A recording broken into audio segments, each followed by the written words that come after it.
Assalamualaikum warahmatullahi wabarakatuh. Di sini saya akan analisa data COVID di Indonesia. Yang pertama kita klik dapatkan data.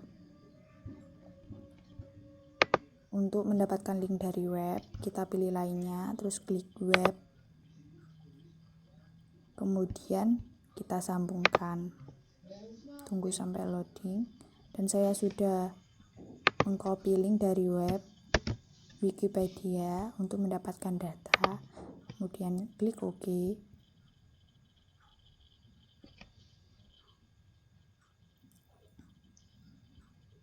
Tunggu sampai selesai. Dan akan muncul navigator untuk memunculkan semua tabel pada web. Dan di situ ada kasus COVID, rincian kasus, dan juga tabel-tabel. Dan ini kasus pada tanggal 20 Juni. Sebanyak 45.029 kasus terkonfirmasi. Dan saya akan memilih beberapa tabel yang ada pada web ini. Dari kasus COVID, rincian kasus dari bulan Maret sampai bulan Juni.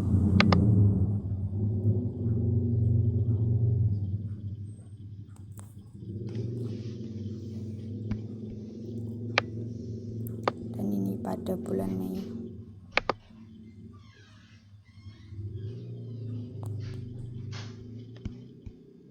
Ini rincian kasus pada bulan Juni. Tanggal 20 Juni 2020 untuk kasus terakhir yang saya ambil.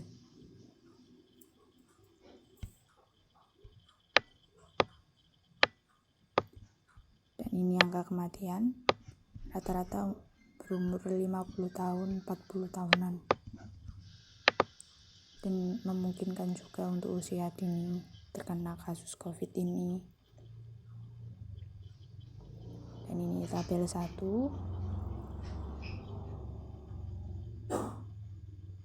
yang berisi tentang kasus dan angka kematian.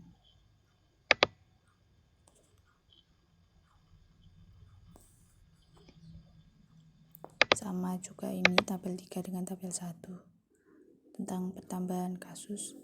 Dan ini tabel 2, saya tidak memilihnya. Kemudian kita klik edit untuk mengedit query tabelnya. Tunggu sampai memproses query-nya selesai.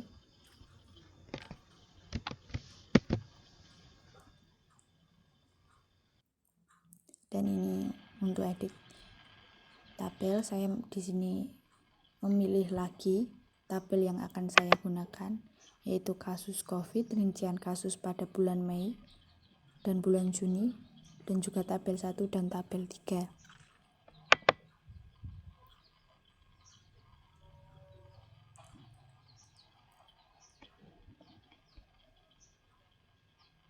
Kemudian kita tutup dan terapkan. Dan data yang telah kita edit akan masuk pada Power BI dan siap untuk kita analisa. Saya di sini memiliki 5 tabel. Dan mari kita lihat database-nya. Dan ini sudah tersambung antara COVID, kasus, dengan rincian kasus bulan Mei, bulan Juni, tabel 3, dan juga tabel 1. Kelola hubungan di sini akan melihat relasi apa yang mereka buat. Untuk COVID sendiri berrelasi dengan kasus pada bulan Mei, provinsi dengan kasus. Dan relasi kedua kasus dengan kasus, relasi ketiga kasus dengan kasus, relasi 4 kasus dengan kasus.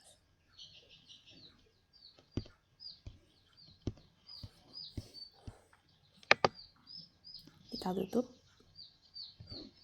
dan kita kembali ke analisa visualisasinya. Dan di sini saya memilih peta berisi untuk melihat peta persebaran COVID di Indonesia. saya memilih provinsi sebagai lokasinya, dan ini akan menunjukkan provinsi yang ada di Indonesia yang terpapar COVID-19. Dan kemudian saya memilih aktif. Di sini aktif positif COVID sebanyak 24.717 positif aktif.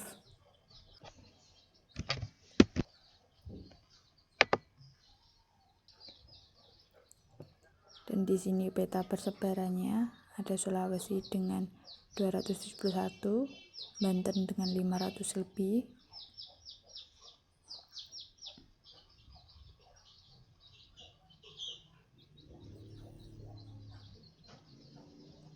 dan kita lihat pada Jawa Timur ada 4.000 lebih kasus, dan kasus pertama pada 17 Maret, Jawa Barat tanggal 2 Maret,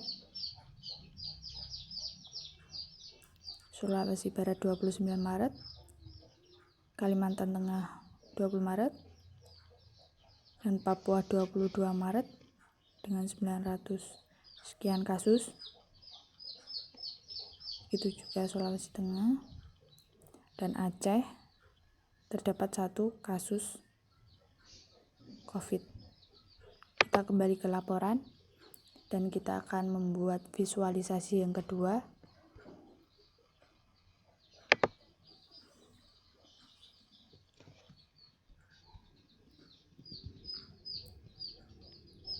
Dengan menggunakan diagram petang, saya masih menggunakan provinsi lagi.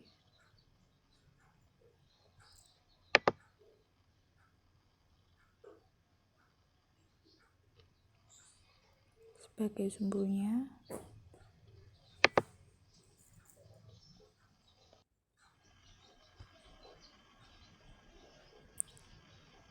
kemudian saya membuka untuk rincian kasus pada bulan Mei,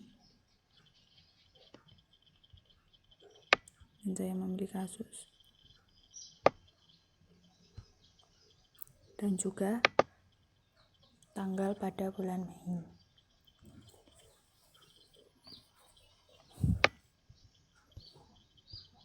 Di sini tanggal akan saya gunakan sebagai tipe alatnya.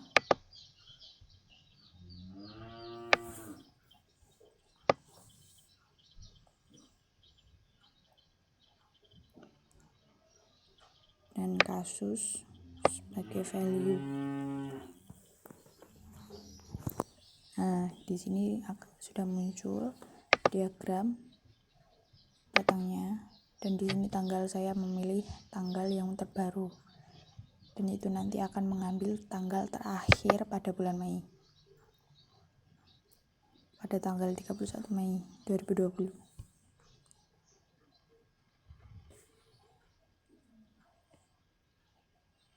Jawa Timur, sebaran kasus pada bulan Mei sebanyak 31.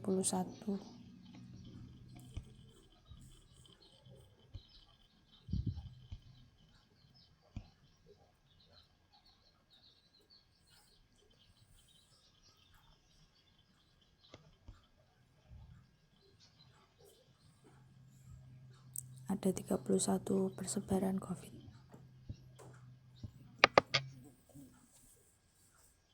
Kembali ke laporan, kemudian kita akan membuat visualisasi ketiga.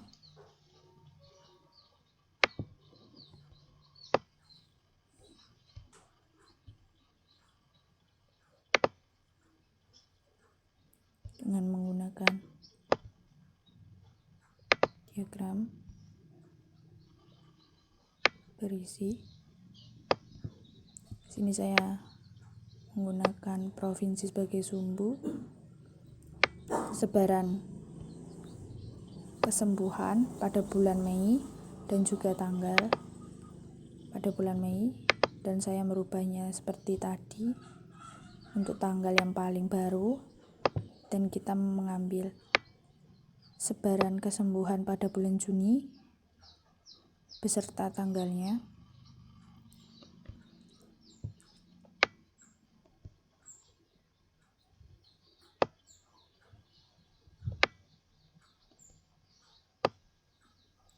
Ya, saya menggunakan tanggal sebagai tipe alatnya dan sebaran kasus sebagai value.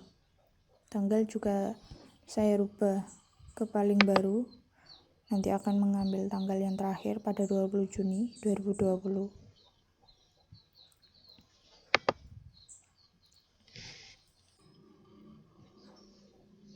Bisa dilihat kasus untuk sembuh setiap harinya selalu mengalami kenaikan pada bulan Mei sampai bulan Juni tanggal 20 Juni 2020.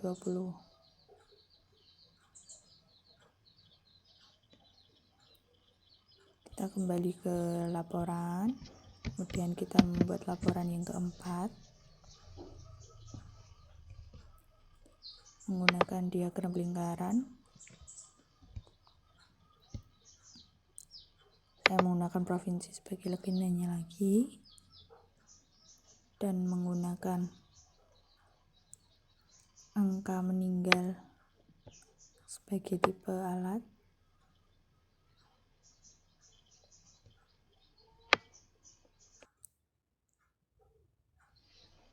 Dan tingkat kematian.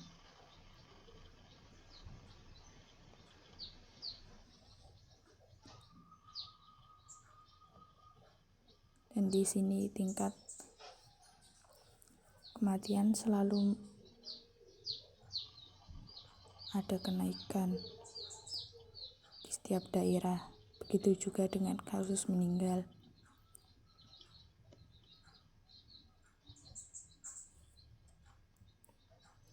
Ada daerah yang memiliki kasus meninggal tinggi dan juga ada daerah memiliki kasus kematian yang rendah.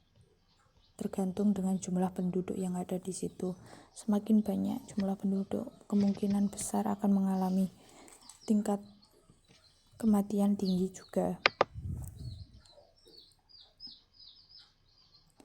Bisa kita lihat di DKI Jakarta hampir 500 sekian kasus meninggal dunia.